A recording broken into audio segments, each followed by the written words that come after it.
Hey, everybody. Welcome back to another Ruby Rogues podcast. Now, real quick, we are also doing a live stream. So if you're picking this up on Facebook, YouTube, or LinkedIn, we went live. So anyway, this week we're going to be talking about Hotwired. But before we get started, let me introduce our panel. We have Dave Kimura.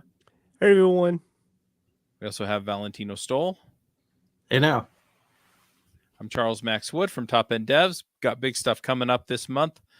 We also have a special guest this week, and that is Yaroslav Shmarov. I think I got close on your name. Yeah, that was quite good. Yaroslav Shmarov. Nice to meet you guys. That's what I said. Sorry. Anyway, do you want to introduce yourself real quick? I mean, we met at Rails World. I can point that out, but yeah. So my name is Yaroslav Shmarov. I'm from Ukraine. I've been working with Ruby on Rails for around 8 years now, and I created a few Ruby on Rails courses on Udemy, Gumroad, and also I have a YouTube channel named Super Rails where I release a lot of different content about how to do different stuff with Ruby on Rails and a lot of stuff with Hotwire. Mm-hmm. Yeah, you were speaking at Rails World about Hotwire and some exciting stuff that was announced there. Do you want to just jump in and I think we've talked about Stimulus in some parts of Hotwire, but do you want to just talk about kind of in general what Hotwire is for people who aren't familiar with it? And then we'll dive in and talk about why to use it and all that good stuff. Yeah, so Hotwire is basically a server-side rendering technology. And in a way, it's the child of JS.erb, I would say, and TurboLinks. So TurboLinks have turned into TurboDrive. JS.erb has been depreciated and I would say, renamed into TurboStreams. And there are some new stuff like Strada that I haven't tried yet. Mm-hmm. And TurboFrames, that is something completely new, nothing that I have seen before. And Stimulus is in a way what we would be using instead of jQuery in our era, in our times. Right. So it's the shortest introduction by familiarities that I can make. Yeah, I know we've talked in the past about different aspects of Hotwired. Is everybody here using the whole stack, or are you just using different pieces of it? I'm all in. I love it. I'm all over the place. Right. I use pieces of it and full for some things. Okay. I'm kind of halfway in. I've been playing with Stimulus. I haven't quite figured out Turbo yet. I pull in Turbo links on my apps and it, does magic to make it better. But for the rest of it, I haven't picked up all the other pieces. I'm looking forward to it though. So where do you guys want to start with talking about Stimulus or Turbo or Hotwired?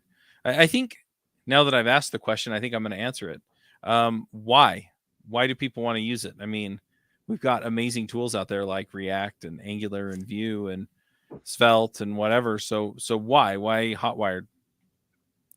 Because it's not Angular, React, Vue, Svelte.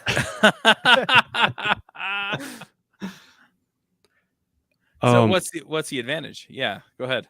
I mean, to me, it's a tool that is easy to learn, and it is kind of well integrated into the Rails framework. So the barrier of entry, the barrier of learning is kind of lowered if you are a Rails developer.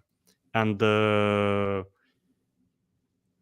general amount of knowledge that you need to have is lower. So React is a giant framework where you can spend a long time learning it. Whereas Hotwire is really simple and it's just a few tools that have a few use cases, and you can do maybe 80% of what you would be doing normally with React. But usually this 80% will be more than enough for 90% of the applications. Mm-hmm. Okay.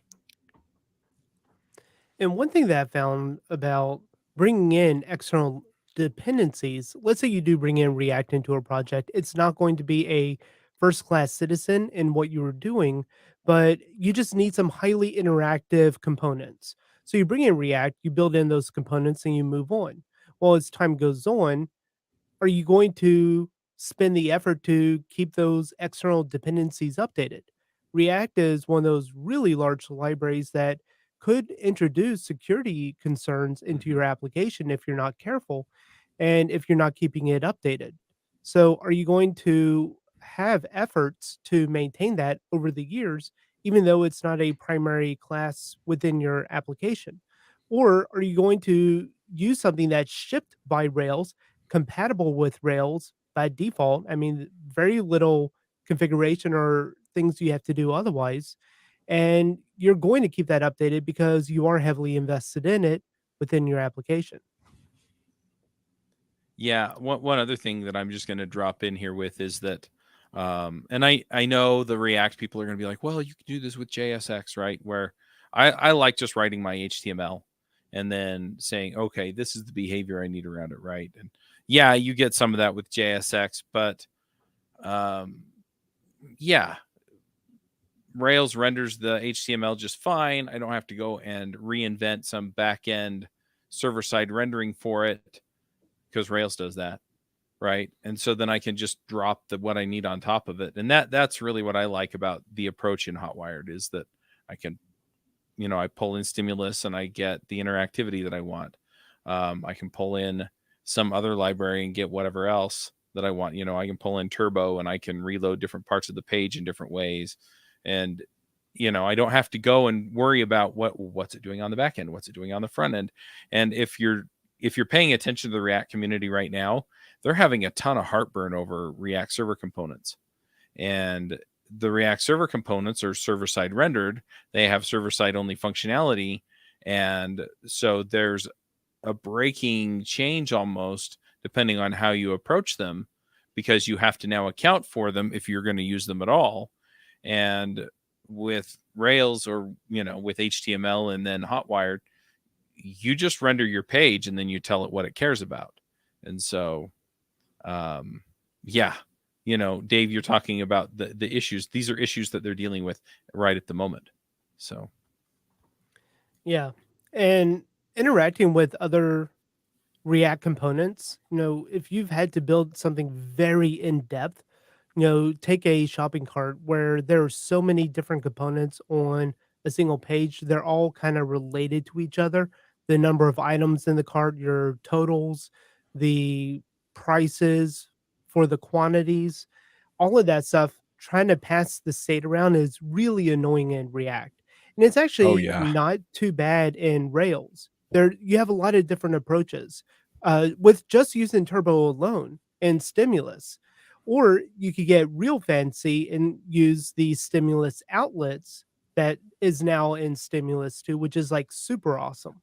I've had to use that a handful of times, whereas a year ago I was like, maybe we would have to bring React in for this kind of thing. Well, I have the impression that React and like these front-end frameworks became so dominant because in many cases you needed to have a mobile app, so you would still need to be creating the API endpoints. So why not just have Rails for the API and React for the web and for mobile. And now I think that with Turbo Native, with Strada, the need to ever have React will be lower, because you can do mobile apps with Rails and Hotfire. So and one last yeah, reason to think of having React. And also if you're just starting a hobby project, I think it's much easier to do it with Rails and Hotwire. Just the development speed will be faster than like if you start building out API endpoints, deciding to use like REST API or GraphQL, most likely GraphQL, and building like the React frontend. It'll just be fast if you do a small hobby project, like indie project, whatever, with Rails and Hotfire. I have so much to say to that. So on the Turbo Native and Strata stuff, we're having Joe Mazzolotti come on next week, and he's going to be talking to us about that stuff. And he basically turns people's Rails apps into mobile apps, which is cool stuff. So we'll get into that. So stay tuned. As far as the rest of it goes, I'm creating an API, and so I may as well have a front end that consumes it as well as a mobile app. I've talked to a number of people that reasoned it out that way and then didn't have it come out that way in practice, right?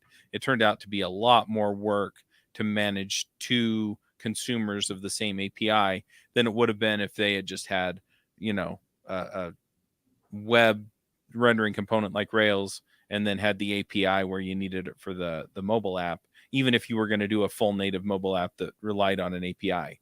So I don't hear people saying that as much anymore as I used to, because it just hasn't panned out that way. The one notable exception to that I do see sometimes is people who have an app that's simple enough to where they can basically use the same code base for both React and React Native. Occasionally I'll run into somebody and it's like, yeah, we had to do minor tweaks to make it work.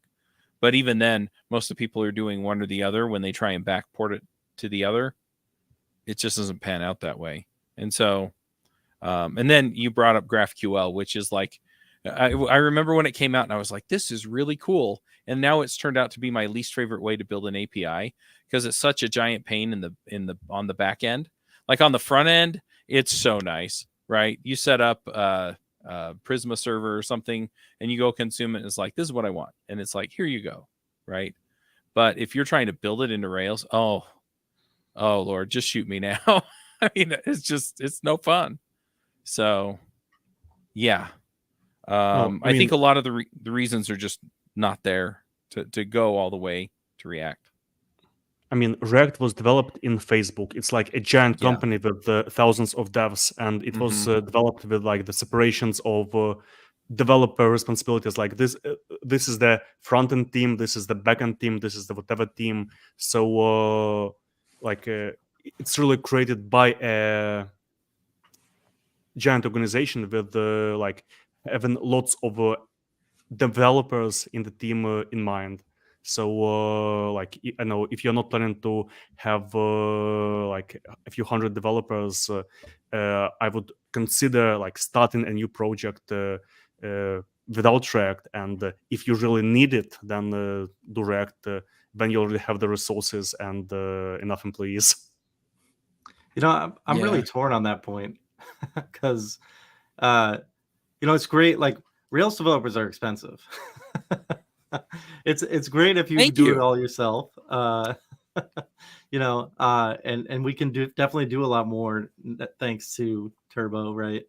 But I think one of the key reasons people have that separation to begin with is just like the cost of developers. And if they can differentiate and slice up the developer pie into their componentized areas of specialty, right? Like even like data engineers, right? Like are their own like special segment of the programmer like company, right?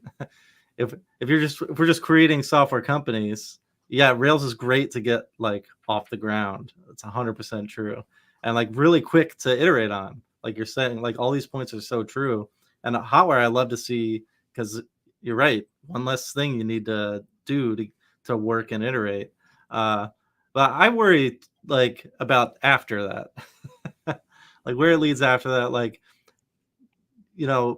more Rails developers doesn't necessarily like translate from it, right? Like we still have all these front end specific roles that will be available and we'll need to transition into, right? As the app starts to get more reactive, like like Hotwire in the long term maybe can tie to every piece of the DOM and the browser, APIs. But I feel like in the near term, it's more split still, right?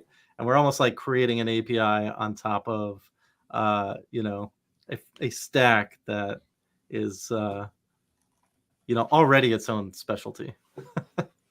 That's what I worry about. I don't know what your feelings are on that specific, like, if you've noticed, like, oh, now that I'm working, you know, exclusively with Hotwire, like, is it easy for people to come in and help out? I mean, Hotwire is quite easy to pick up. So I've had the Rails developers join my team that have Rails experience but don't have Hotwire experience, and it really takes like I don't know, a small amount of time to pick up. So like if you have a Rails developer that joins the team and like he doesn't know React, that's a problem. But if you need him to do something in React, but if you need him to do something in Hotwire, you can just watch a few of my tutorials and and he'll be good to go. I think it also depends on how we develop them. Because if we make super massive stimulus controllers that are thousands of lines long, that's unmaintainable from any way you cut it. True. So, but then also if you go too far the other way, where you have one DOM element that has 15 different stimulus controllers attached to it, then you also have a mess. So I think you have to strategically design them in a way that is maintainable. Just because it's easy to use and it's included in Rails doesn't mean that we can't screw it up as developers. So I think that's the biggest thing that we have to be cautious about. Yeah, it's like I would say classic problem I would be thinking of when developing a stimulus controller. Should I develop it for this specific page, like, or am I going to have it reusable? Like, this will be a one feature controller, or do I have to like put the effort in making it reusable so that I can use it in other places?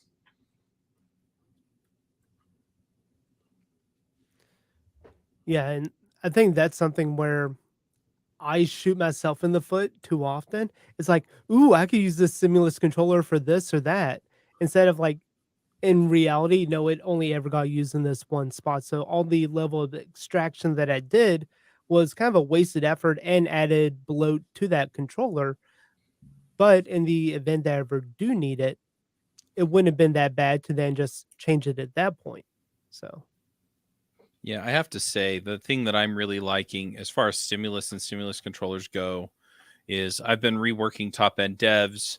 It's very Tailwind front end centric, right? And I paid for Tailwind UI. That gives me the UI, unless I want to use React or Vue, in which case it gives me JavaScript too. And so I've been building in like the fade in, fade out, and all the transitions and things like that. With stimulus, right? And so I just have the effect. And the nice thing is that if I want that little effect for the toggle instead of a check mark, I have a little toggle component, and I'm just using Vue components in Rails. Right. So I just put the toggle controller on it and it does the right thing every time.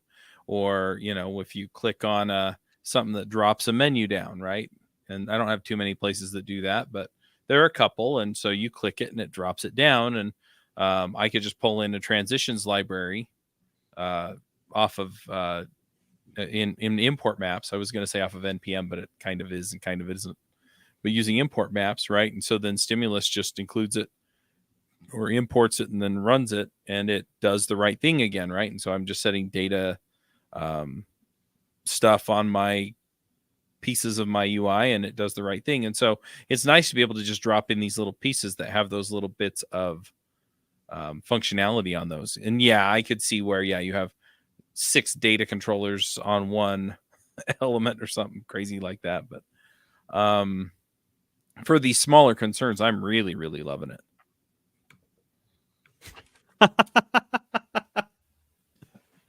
Yes, I have a spider crawling on my screen here.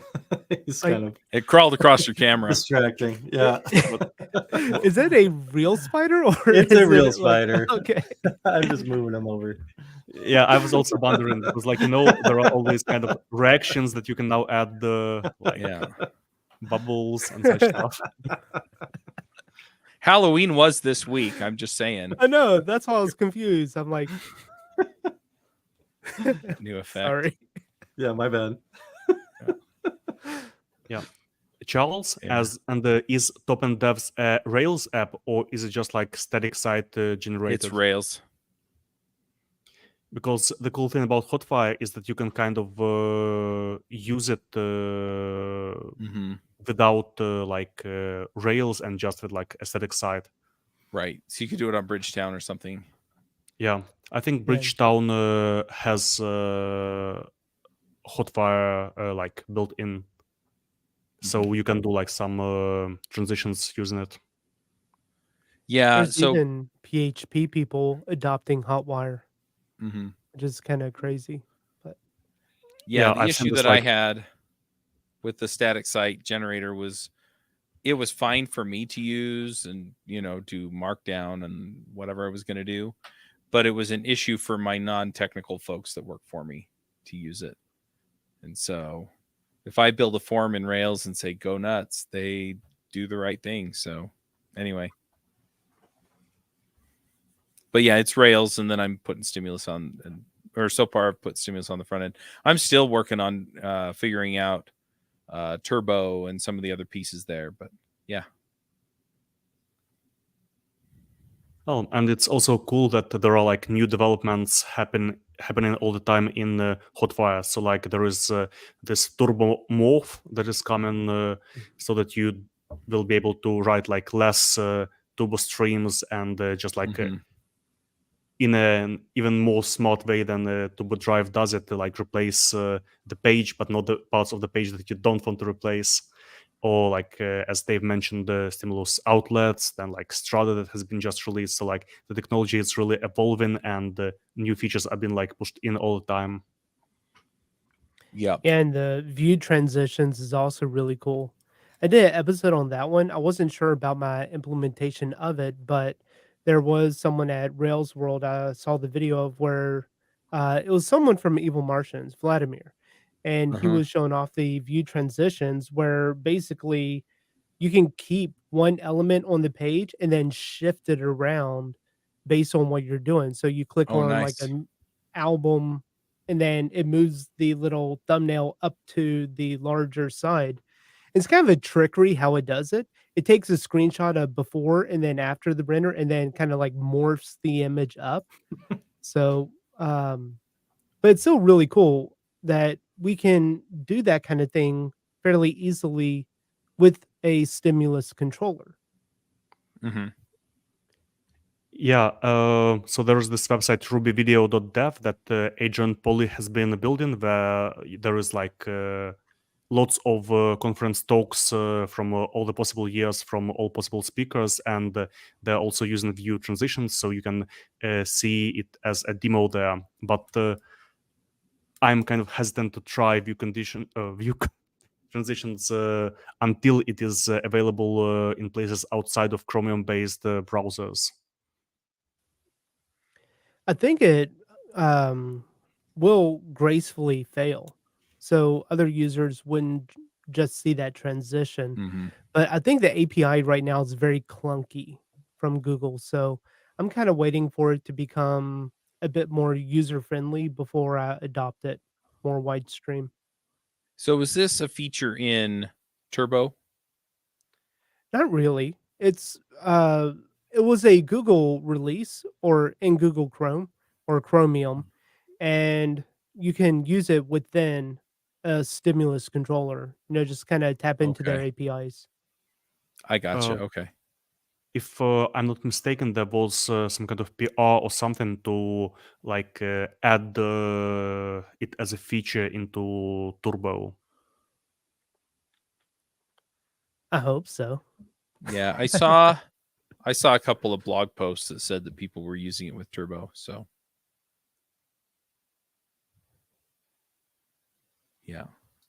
So do we want to kind of break down what turbo, stimulus, and strata do? Because I think we all have used them enough to kind of get the idea, but I'm sure there are some people out there who either haven't used them or may have used like turbo links or turbo drive without having really touched, turbo frames, turbo streams, turbo native, that kind of a thing. Yeah. So Hotfire has a few components. The first component is turbo, and itself it has a few components. It's a turbo drive that was previously Rails UJS plus turbolinks. And turbolinks and Rails UJS have been depreciated, and the features have been moved into turbo drive. So when you have like data turbo confirm or yeah, what else? Okay. You could click on the delete button, and there would be a modal popping up saying, "Are you sure you want to do it?" This was a feature in Rails UJS. Then it was moved into Turbo Drive.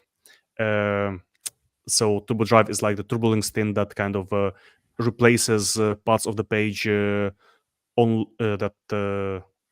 should be replaced, and it kind of makes it look as if there's no full page refresh. So it's the maybe like oldest feature there was.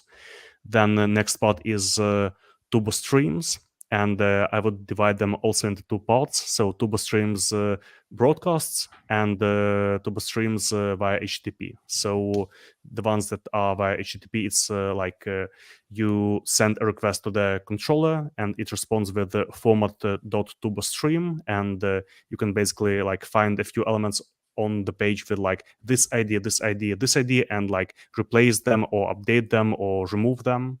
So it's more or less the same that you would be doing previously with the js.erb format, but like better syntax.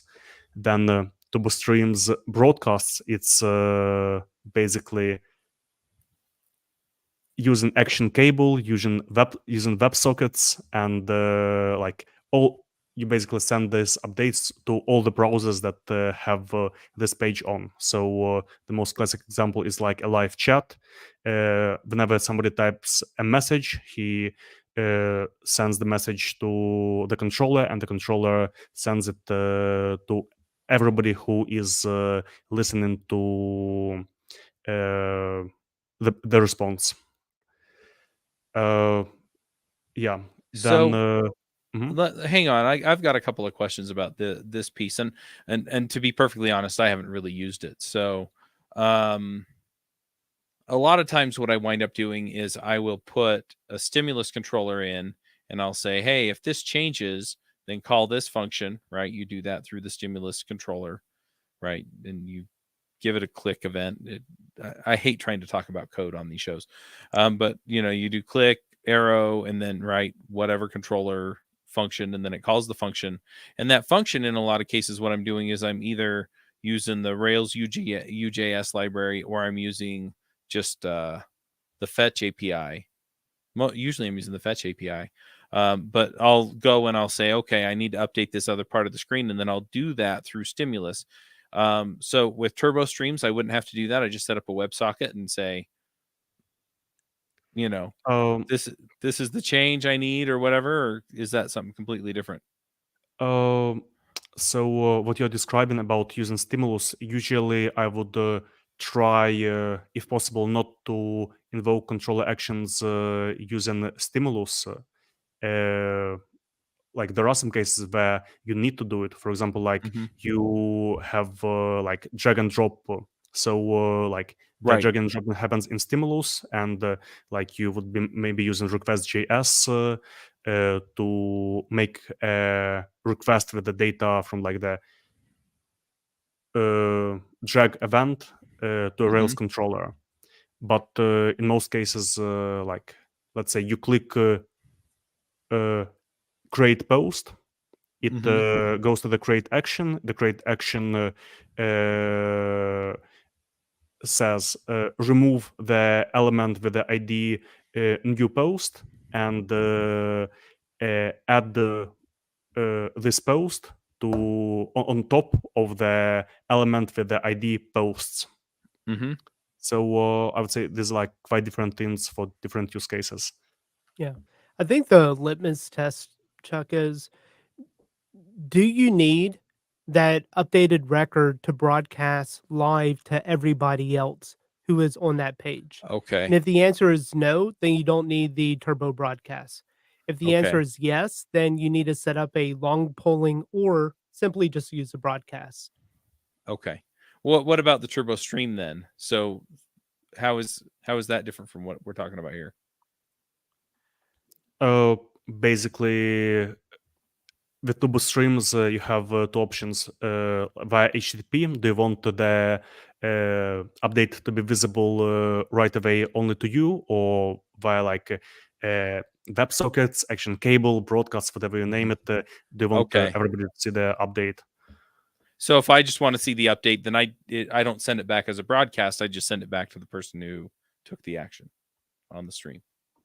Yeah, so like the controller responds with not format HTML but format TurboStream, and inside format TurboStream you would have something like find element with this ID and replace it with this partial. Okay. So I'm still running it through a stimulus controller. Not necessarily. Okay. So if you have a form, just a normal form, that you have a post button, then you don't need to broadcast the changes back to yourself because the turbo stream, it's really kind of like the JSERB where but in this case you have the option to do a prepend, append, replace, or remove, and you pass in the ID element that you're wanting to manipulate. Okay. And then in the rendered HTML that's coming back to the browser, it's going to have a template, which a template is a HTML template, which is not viewable on the screen, but then whatever ID you had selected will then replace, append, remove whatever that Okay. ID was. But here's a pro trick that I learned a few months ago that I absolutely love because there's been several times where I call a controller action and I actually need to update 3 different elements on the page, 3 completely separate ones. And you could actually do a turbo stream respond and pass in an array of multiple turbo streams. So you can do like an append, and then also a remove, and then the JavaScript on the browser side will trigger all of those and execute them. You mean you can have like an array of turbo streams inside the controller? Yeah. Yeah, that's what I was doing for the first year of using the tool, but in many cases, I would prefer actually having the template. So like create.turbostream.erb, and that way you are more versatile with the response. So like you can have like some kind of custom HTML and not just like the name of partial or actually have the HTML inside your controller. And actually, if you go to like the discussions in the Turbo repository, a couple of years ago, there was like the guy who first found this trick of like having how to like have the right syntax for an array of turbo streams in the controller, and DHH was like discouraging that like it's not the way we intend to use it. Yeah. Well, I agree with DHH on many things. We might disagree on this one. I think you're right, absolutely. If you need to do something a bit different than what you can do within the controller, but if I can keep the visibility all in the context of that controller action, and if it's not crazy long, if it's reasonable size, then I would still prefer to do it there. Yeah, I completely agree. So does this speed up your pages in the same ways that TurboLinks did, where it would only re-render? Yeah, it would only re-render the parts that you care about. In this case, you're kind of controlling that a little more directly. It's not doing a diff on your page, right? Yeah, you exactly like say that this is the element that should be removed, or like this is the Right. partial that should be added on top of the div with this ID.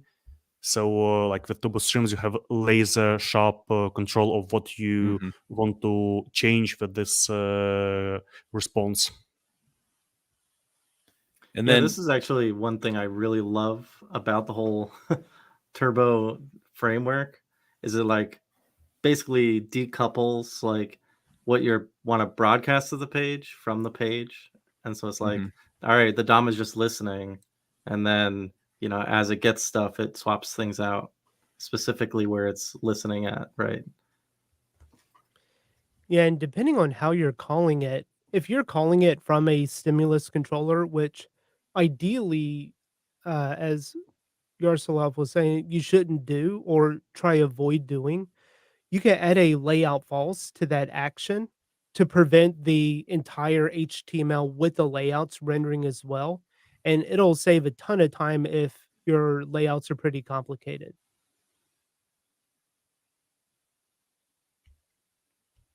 But again, there are some cases where it's impossible not to like have a response from the stimulus controller.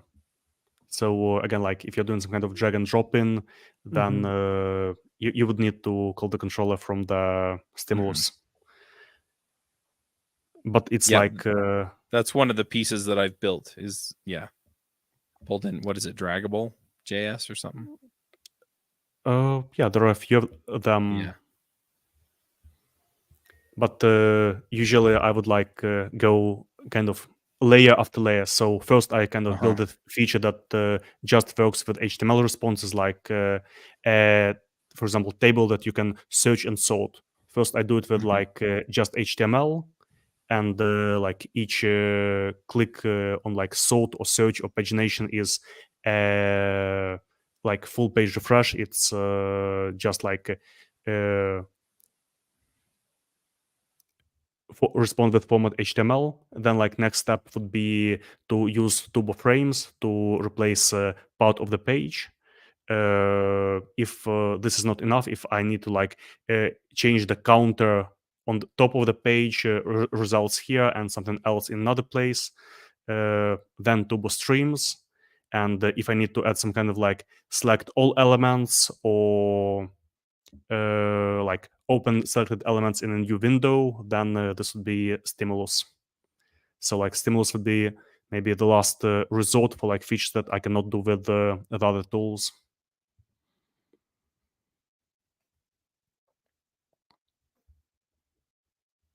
I'm interested, like what now that you've been using stimulus like quite heavily, I imagine, right?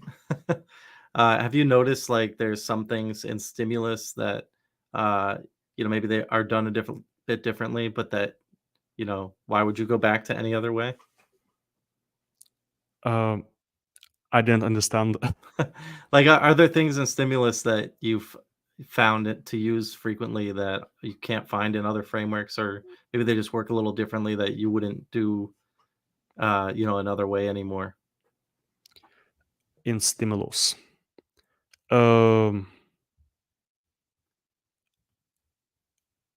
So it's quite hard for me to compare like stimulus to other JavaScript frameworks because all my career I've tried evading JavaScript frameworks as much as possible, and like just writing either like vanilla JS or having no JS at all. So I really can't give a good comparison for stimulus and like stuff that is present in other frameworks. That's fair. I did want to leave a comment, yeah, because you were walking through quite a few like demonstrations. Uh, I just love your Hotwire cookbook that you have, that has all the pull requests with each different thing that you can accomplish. It's pretty awesome. So we'll leave a link to the show notes so people can follow along. Yeah, actually, there are like a lot of the examples inside the pull requests, but some of them are not present there. Some of them are like just in the videos that I have created, so you can also check them out, because like some of them were basically taken too much time to have in a like one meaningful pull request inside the repository, but I might get to it sometime. Actually, this Hotwire cookbook, 113 stars. It's like my most starred repository so far. That's awesome. Oh, I'll share it some more. Yep. So, go ahead. Yeah, Charles. So you were saying you were using like Stimulus. Yeah. Dave, I guess you've used like all kinds of all parts of Hotwire, like a bunch. And what about you, Valentino? What's your experience with Hotwire? I mean, to be honest, I use it frequently just to try out a bunch of new prototype stuff. So I find it's just like very quick and easy because it's all there, right? I don't have to add any JavaScript libraries or setup or anything. So that's been my experience, is just like quickly prototyping something, just like, oh, does this work? What's this look like, kind of thing.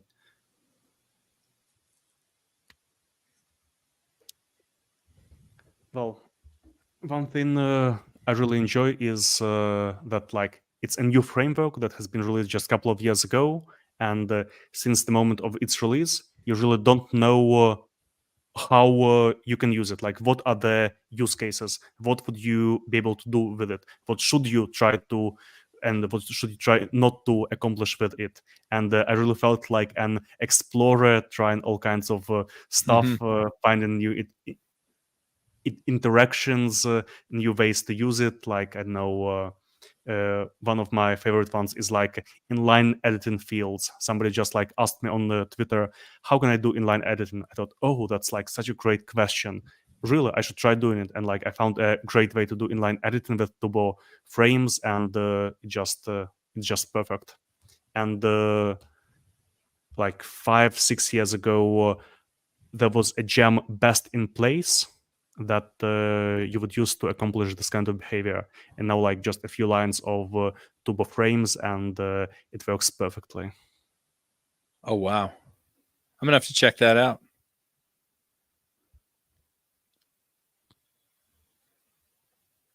So what else are you working on related to Hotwire? Oh, related to Hotwire. So, I mean, at work, I have to do quite some Hotwire stuff. Then I've got like the videos, some blog posts, and like a whole list of topics I still want to cover, and like Hotwire use cases I kind of have tried, but still need to put them into text and into video. So, like basically just creating posts and creating videos about what else I can do with Hotwire. And one thing I really haven't tapped into is Strada, Turbo Native. I'll be looking forward to listening to your episode with Joe to learn more about them. But I really feel that like building mobile apps is the missing piece of the puzzle for like being able to do everything with Rails. Right. Makes sense. So are the new things that you're working on, and I'm totally driving this transition over because I want to talk about it, are these going to be on Super Rails? Yeah, so I've currently got all my videos on YouTube, and in the last couple of months I've been working on building superrails.com, where there'll be kind of the same videos as on YouTube, plus some special content that will be available only there. So yeah, working on it. Very cool. So I have about a bazillion questions. I'll let these guys ask questions if they have any about Super Rails or whatever before I dive in. I mean, how do you come to starting something like that? Like, are you just one day, oh, like I should document my whole learning experience in video format, or like was there some motive behind it? What got you started with the whole thing? So since I started learning Ruby and Rails in 2015, I like bought a few Udemy courses. I was trying to learn some things via like blog posts, and especially with the Udemy courses, like I saw that it could be done better, but I didn't have the like skill needed. And only around 2020, I've like since I first bought my first Udemy course on Ruby, I always knew that like I want to create a better Ruby Udemy course. So in 2020, I already felt like confident enough with my skill and created the Udemy course that was named Learn 25 Gems and Build a Startup MVP. And the startup MVP was a Udemy clone. So basically, like you buy a course on how to build a Udemy clone on Udemy, Oh, and nice.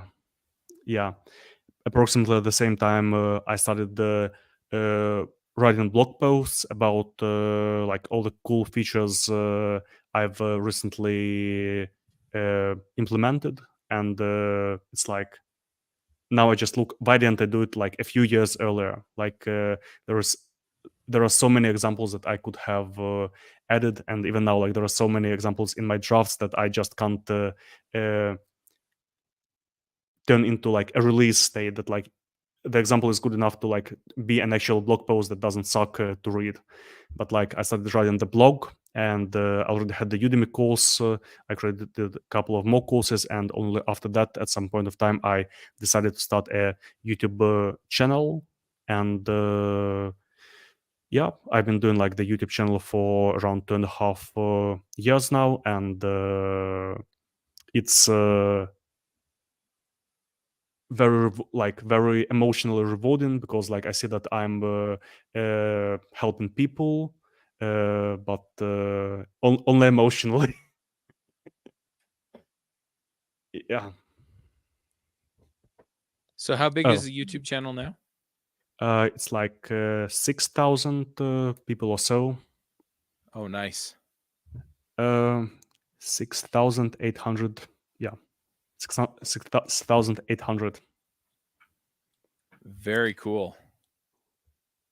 And Dave, on your YouTube channel, you've got around like 15,000.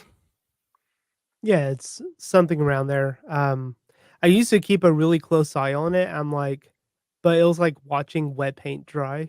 So I stopped looking at it because it could be very demotivate demotivating if you don't see it spike up or climb the way you want it to.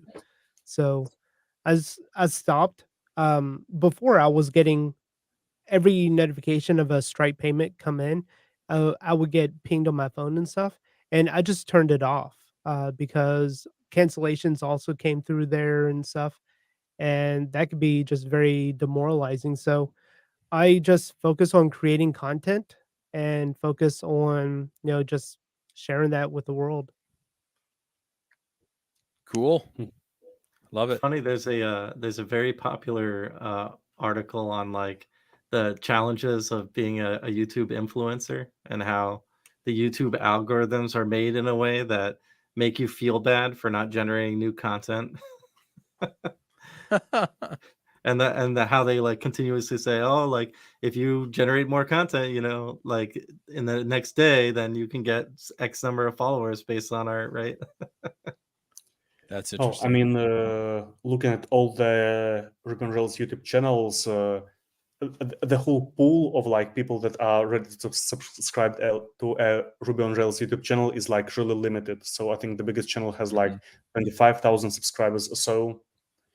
But talking of YouTube and Super Rails, I really feel like there is a renaissance of like content about Ruby on Rails on YouTube. So like 2018, 2019, there was like hardly anybody creating any content except Dave and Chris. And now there are like so many people creating really different content. Like there is CJ Avila, who is building like Rails related content that is like just stuff that is interesting to him personally, and there can be like some things that you would not think of.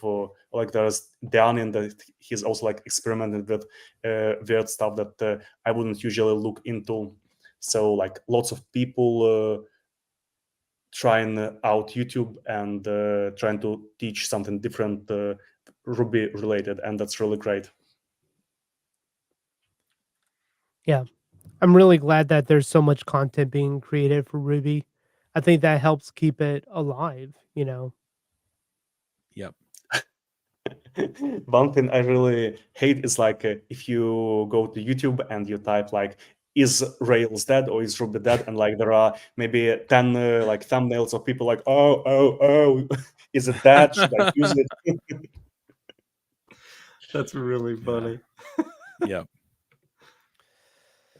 So is Rails dead? No, I'm just kidding.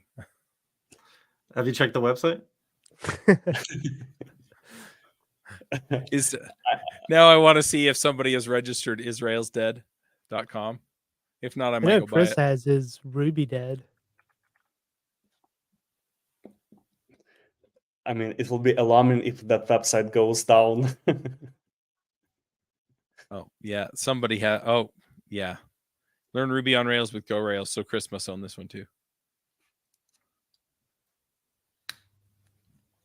That's funny. All right, cool. Yeah, and Dave, you've been doing YouTube for like a decade now. It's been a long time. It was hard at first, you know, getting started and stuff. Initially, the feedback that I got from people was just horrible. Oh, Like really? like the internet is just a bunch of mean people. So I was accused, like, you know, is that really your voice or just a screen narrator? Like, or you sound very monotone. I'm like, thanks for the tips. I don't know how to change that. So, but yeah, it's been a wild ride. And it's been a sacrifice too. You know, trying to come up with new content every week and stuff, it gets difficult after you're several hundred episodes in. And I've tried to memorize every episode that I've done so I don't overlap and stuff. It becomes kind of crazy. Yep. Well, I mean, you might have done an episode in 2015, and now you'd be doing the same thing differently. So Yeah. this kind of things make sense. Yep. Yeah, maybe you have a month where you just rehash old episodes. There you go. These are the top 10 Revised. episodes. Yeah. I have an interesting one coming out next week or this weekend for a free episode. It's on AI spam detection.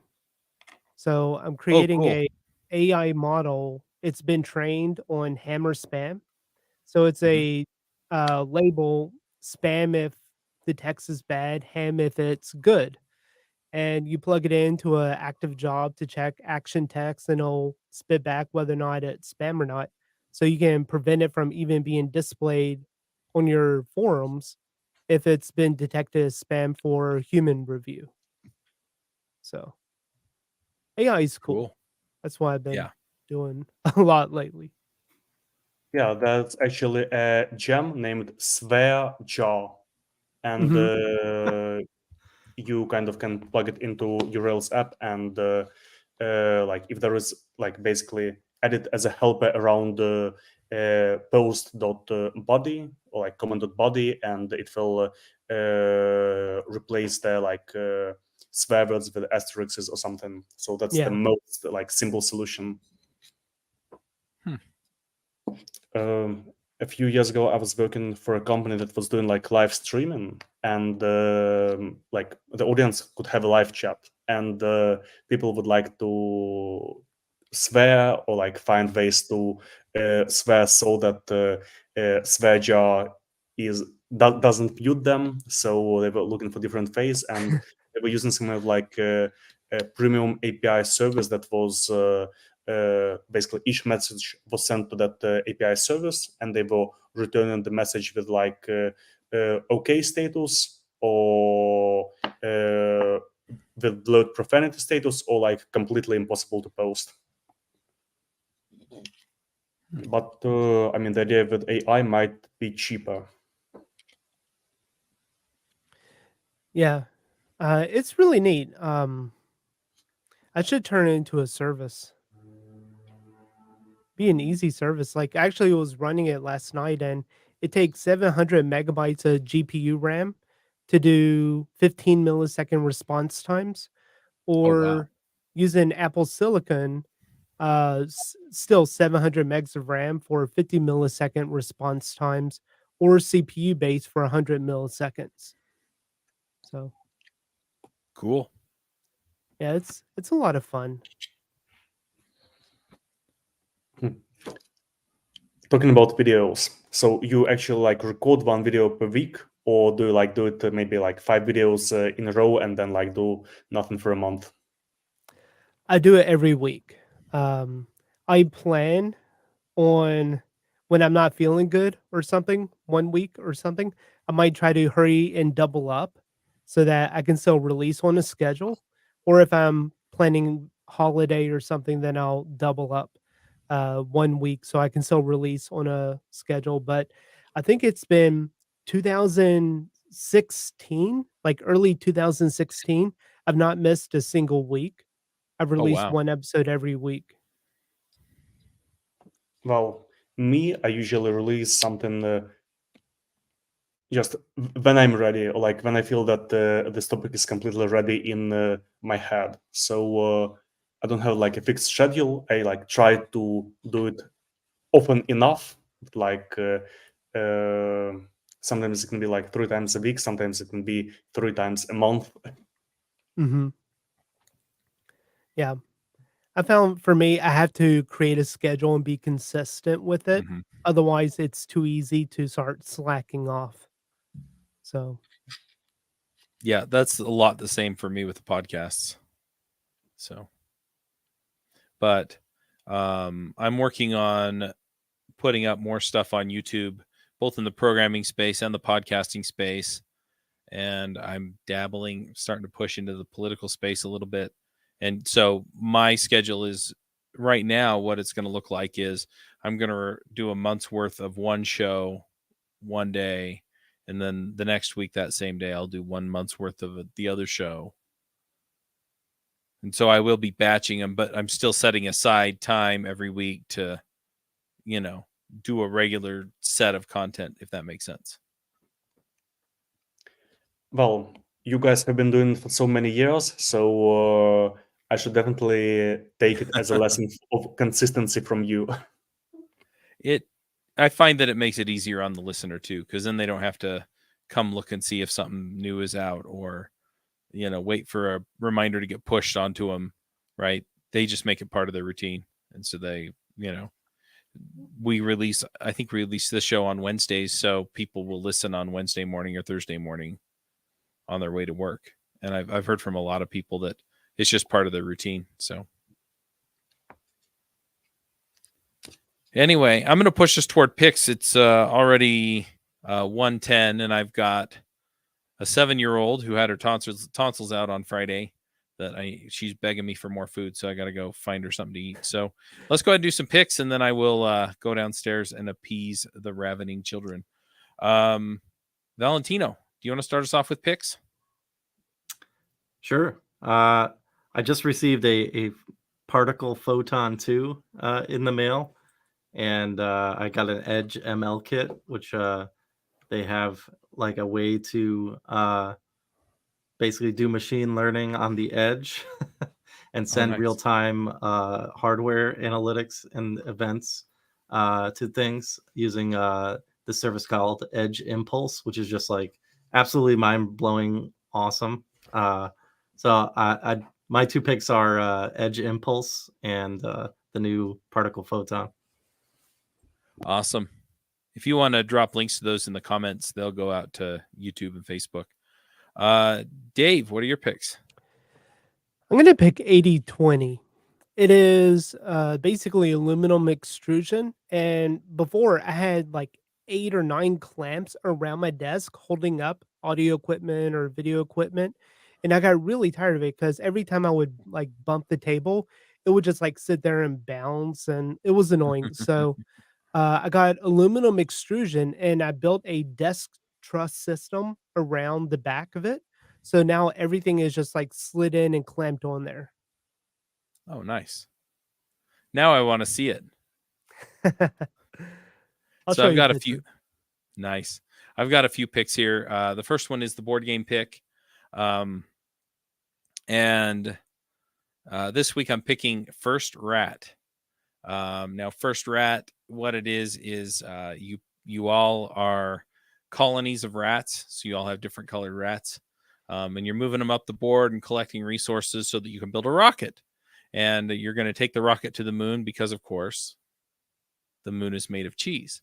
And so, so you just play the board game, and it's one of those games where you're kind of building up resources and building up ability, but you can also go and collect items to, up your score.